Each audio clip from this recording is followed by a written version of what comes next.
Welcome to the Grow Down on Soil Health, the podcast where we delve deep into sustainable farming practices that can enhance your land and your bottom line. I'm your host, Dr. Ben West, Executive Director of Farmers for Soil Health. Farmers for Soil Health is a program established by farmers for farmers, dedicated to improving soil health practices like cover crops to enhance the environment and profitability of farmers. This podcast is in partnership with the United Soybean Board, the National Pork Board, and the National Corn Growers Association. In our last episode, we discussed a simple 5-step guide on how to integrate cover crops into your farming practices. Today, we'll continue our journey into cover crops and explore why they're a game changer for sustainability and soil health with two guests who have a lot of expertise in the topic and who I've had the pleasure of getting to know the last year or so with Farmers for Soil Health, and they're going to share their collective insight and wisdom. Joining me today are Dr. Olivia Caillouet and Erin Gundy. Olivia is the Soil Health Program Manager at the University of Missouri's Center for Regenerative Agriculture, which partners with Farmers for Soil Health on outreach and education. She brings a background in extension education and on-site farming, both here in the U.S. and abroad. Erin is a soil health educator with the Soil Health Institute, another valued partner in Farmers for Soil Health. She specializes in corn and soybean systems across the Midwest and has an educational background in agronomy. Both have used their wealth of knowledge, both in their previous work, to bring to the table for Farmers for Soil Health. Thank you both for joining us here on the Grow Down for Soil Health. Happy to be here. Thanks, Ben. Yeah. Okay, before we get into like the topic, I'd like to get to know you each a little bit. And I know some weird things about both of you. First of all, Olivia, you live on a boat. That's correct. I do. Tell me about this boat. Where is it? How did you decide to go down this path? I suspect it's pretty tight quarters. It is. It's small living, and the one thing I miss about living on a boat is not having land and a garden. But we really came about it through the housing market, and also because of our love of the water and the ability to move to different places. We live on a sailboat, and it's currently docked in Norfolk, Virginia. And so have you always been at Norfolk? We haven't. We were in Florida before this and recently moved our boat up to Virginia, partly because I'm really passionate about Farmers for Soil Health and actually wanted to be in one of our FSH states. So how did you move it? Did you trailer it up? Nope. We took the learning opportunity and we went up the Intercoastal Waterway and also spent a little bit of time in the Atlantic off the East Coast. How was that move? It was adventurous. We actually ran aground, not once, but twice, and hit some pretty wild weather, but met a lot of great people and learned a lot along the way. Have you ever seen the movie Castaway? I have. Yes. And that's part of my fears. But I try not to think about that too much. Did you have a soccer ball with you on the boat? We didn't. Nice. So tight quarters like that, you and your husband get tired of each other a lot? Because, it's pretty tight quarters. It is. It's helped us simplify our life, and you can't stay mad at each other for long. Yeah, for sure. It's good therapy. And Erin, I'm a nerd. The reality is I'm a nerd. Most of my best friends are nerds. And I learned this morning, you're an ultimate soil nerd.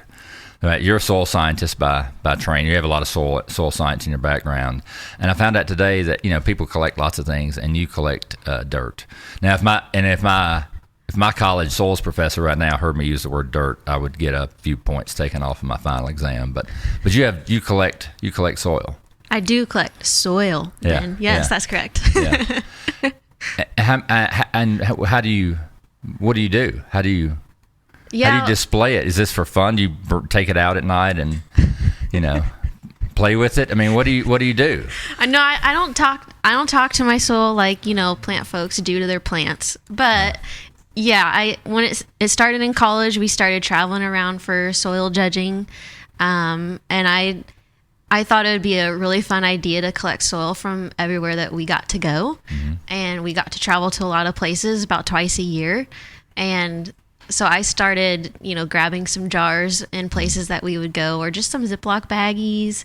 And when we would be at a really cool soil pit or at a road cut when we'd be driving along, I'd collect some soil, and I would try to be representative of the area that we were in, just so I could remember it and make it a cool thing. And so I've got a lot of jars on my shelf in my Zoom backgrounds that I like to look at, and I don't know, it kind of grounds me everywhere that I'm in. Do you have a favorite? Do you have a favorite? Like you look up and you say, that's my favorite. It's hard to say. I've got some that are just really cool, so I pull them to the front in case anybody happens to just walk into our spare bedroom, even though that's rare. But there are some pinks, there's some teals, there's some light blues, typically clays, those that carry those interesting characteristics of the different minerals that were present in the soil when we collected it.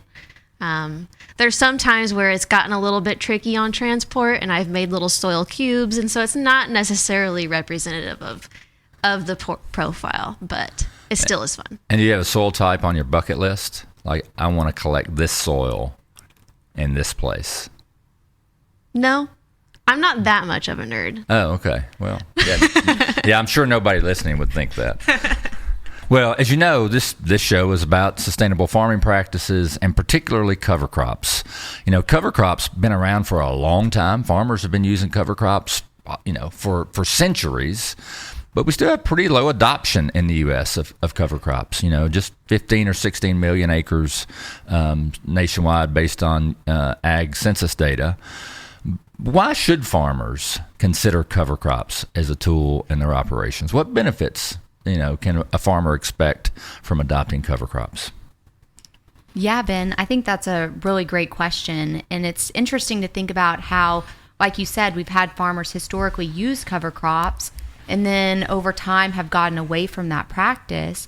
And I think the main reasons to use cover crops are for the agronomic benefits as well as the ecosystem services. Now that we see fluctuation in input costs and challenges sometimes with labor, there's a lot of opportunities for cover crops to serve a purpose that can replace some of these challenges that farmers are experiencing.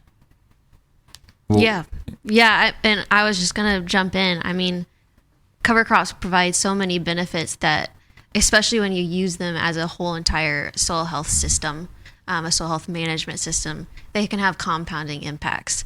So when you join those practices all together, such as reducing tillage and managing your nutrients, using the 4 R's and those kinds of things, you can really see a multitude of benefits that compound on each other. Say more about the 4 R's. Yeah, you're putting me on the spot here, Ben. Whenever you put on the spot, you can't remember them all, right? Right place, right rate, right source, right time. Mm-hmm. Using all those 4 R's are going to be most beneficial for nutrient use efficiency, but it can have those positive impacts on your soil health system. Just for a memory trick in the future, all the R's all begin with right. So, yes. Yeah, maybe that can help you. You both have worked with a lot of farmers over the years who have adopted cover crops successfully, and I'm sure some who have tried it and had problems. What are the problems that farmers typically experience when trying cover crops for the first time, and how can they overcome those challenges? Yeah, one of the challenges that immediately comes to mind is establishment. And the sooner that a farmer can get that cover crop in the ground, the better off they're going to be for getting ground cover through the fall and into the spring. Yep, especially when you're looking across even just the 20-state footprint that Farmers for Soil Health covers. There's a really big range in how a farmer is going to manage their cover crops. Starting out in the West, the establishment, like Olivia said, it can be tough in those droughty conditions. If you don't have a trustworthy rainfall event, when you're trying to apply cover crops, just as similar as when folks are in a wheat rotation, when they're trying to establish their wheat in the fall, that can be really tricky, and it can be daunting to folks when they're thinking about investing in cover crops to say, man, I don't know if I'm going to get that rain event and get it established. Is it going to be worth my time and effort. And usually it all comes around, right? Mm-hmm. You can get it established. Folks are making it work, and it's really encouraging. And we hear a lot of success stories. And then, moving east, sometimes the rainfall events can work in the other direction, mm-hmm. and it can be a little bit tricky to get them terminated in time for you to get your cash crop planted. So there's both ends of the spectrums, but there's ways that you can get it to work, picking the right species and incorporating it into your management system and making changes in your management system to prepare for cover crops is the best way to go. Cool. You mentioned a lot of what you just said. You mentioned rain and rainfall events.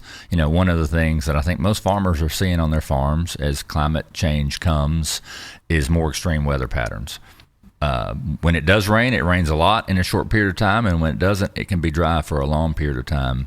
How can cover crops help farmers mitigate, changing climate and extreme weather conditions, particularly around precipitation?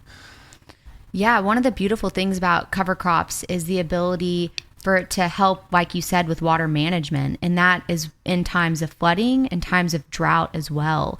And it really comes down to what that living root is doing for the soil structure. It's really helping to conserve moisture in times of drought. And then also it can really absorb a lot of rainfall quickly, which is a really amazing aspect of cover crops. Cool. So here's a question for you. I was at a conference recently. It was a soil health conference, and there was a guy going around asking people the same question. If you could measure one variable in the soil that would be the greatest predictor of soil health, what would it be? I would probably go with soil structure. Mm-hmm. And that's the soil judger in me. That's not representative of Soil Health Institute. I'm going to throw that out there. Disclaimer. We have to have an official disclaimer on this show. I mean, just speaking on personal, when, I've been in a lot of soil pits, and when you go in and you get into that soil pit and you go in there and you see that granular structure in the top 10 inches or so, that's just representative of a whole system working really well together. It's really clear that there's been a really nice root mass there, and it hasn't been disturbed pretty widely, right? But when you see that platy structure, that's where you can just visually see those roots having a hard time getting access to moisture, getting nutrients, all those things. And so I like to look at soil structure. I think that tells a really big story over a long period of time too. Do you think farmers very often dig soil pits in their fields? That's a question. Maybe they should, right? To actually see what's under the surface. It's every now and really then. Fun to do. I don't think that they do it very often unless they need to fix a tile, or something like that. If you're in the I states, it's not something that you're probably going to voluntarily go and take a backhoe out and dig. But I really encourage at least using a spade and getting down in there and checking out your soil. What about you, Olivia? One variable that is the best predictor of soil health? I'd actually go with soil organic matter, percent soil organic matter. And it takes a long time for that percentage to change, but it's amazing to see how representative that is of soil health and to look at historical trends of soil organic matter. You can look at historical trends and see how much reduction in general farms have experienced, and that is indicative of the farming practices we've used historically. So that's something that's inspiring about cover crops and soil health, is we're able to build up that soil organic matter again. Very cool. At the conference, that was the most popular answer, was soil organic matter. The most interesting answer was mycelium. The amount of mycelium in the soil, one person thought would be a really good predictor of overall soil health. Yeah. But it's tough to measure. It is hard to manage. Yeah, it's really tough. That microbial research is still improving. We still have a lot to learn about the microbial world. Yeah. Okay, so all of these things, cover crops are obviously a great tool that some farmers are using successfully now, and a lot of farmers are wanting to try out. And we're seeing that as farmers learn about Farmers for Soil Health and are start getting interested in our program. We've always said that we think our key to success is having boots on the ground in all of our 20 states, having people that farmers know and trust can come out and actually spend time with farmers on their land. And you two, really, and your organizations are the tip of the spear in working with our TAs. In fact, we're here in Kentucky, going to be doing a 2-day workshop for TAs around the country, technical assistance providers around the country for the next couple of days. Talk a little bit about our technical assistance providers, how valuable they can be to farmers, and how farmers might reach out and work with them. Yeah, well, I think it's really important, like you said, Ben, to have those local folks. Farmers connect with those people. They know that there's the different nuances in crop rotation systems is just so important to recognize. And so when you can use those local service providers in those just initial conversations and then all the way through them managing their cover crops is just so important. And so that's why I'm really excited in the position that we are in to be able to service those folks in those 20 states and just help prepare them and give them reassurance and support and guidance and materials to service those farmers is just an integral part in being able to manage a program with this kind of footprint, but also to be successful in getting cover crop adoption. Giving that farmer that local assistance is just imperative. Great. And Olivia, if a farmer comes up to you tomorrow and says, hey, I've heard about this Farmers for Soil Health thing, should I get involved? How do you answer that? I would say absolutely. And I would say that one of the really amazing things about Farmers for Soil Health is the cost share that it provides, because it does take some time to transition from a traditional agricultural system to one that has reduced till and cover crops. And this cost share helps with the seed costs and the establishment costs to help a farmer transition to have a more resilient farm, which can be more profitable in the future. Yeah, and if that farmer says, I've been farming for 40 years and things come and go, and this whole focus on sustainability is really just a fad, and, in 10 years it'll be something else. How do you respond to that? Who wants to take that one? I'll give it a go. Okay. So I would say that it's not a fad because this is a new old practice. It's something that many farmers have used for generations, and it was lost for a little while, but it's making an emergence because it has so much value and is such a versatile agronomic tool. Yep, and I like to look at it as, farmers are adopting and incorporating new technology every day. That's not going to go away, right? It's going to keep improving and it's going to keep getting better over time, and people are going to keep changing it as well, right? It's not something that's going to stay static. Those yield monitors are improving all the time, and there's going to be new technology that goes into the tractors and the combines as as time goes on. And I think that's going to be similar with these soil health practices. Farmers are going to continue integrating them and learning how to use them in the best way. There's going to be new technologies and finding how so that we can improve the resilience of our soils and our ecosystems to all work together. And I think it's going to continue on. Yeah. As I tell people all the time, sustainability, the word, may fall out of vogue in a few years, and we may use a different word. But the reality is we're going to add 2 billion more people on the planet in the next 30 years, and we're going to have to feed those people with less land and less water. The only way to do that is to double down on sustainability. Absolutely. Yeah. So it's a really exciting time in agriculture. If you're interested in conservation and sustainability in agriculture, it's a really exciting time. Farmers for Soil Health is leading the way along with others in this area. It's really exciting to hear about the work that you all are doing and about the opportunity for this one practice, cover crops, to increase both the sustainability of farms, but also farmers' bottom line. So, thanks for tuning in to this episode of The Grow Down on Soil Health. Big thanks to you, Olivia, and to Erin for joining us. It's been a real pleasure. It's good to see you face-to-face for once. We've been working together by Zoom for a year and a half now. It's good to see you face-to-face. Absolutely. Likewise. Thank you for having us.